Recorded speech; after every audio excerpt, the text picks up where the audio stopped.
Tukang cek fisiknya dari Zimbabwe.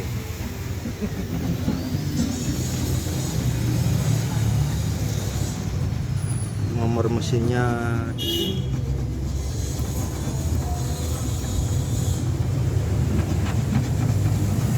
jangan lupa di follow juga di subscribe ya.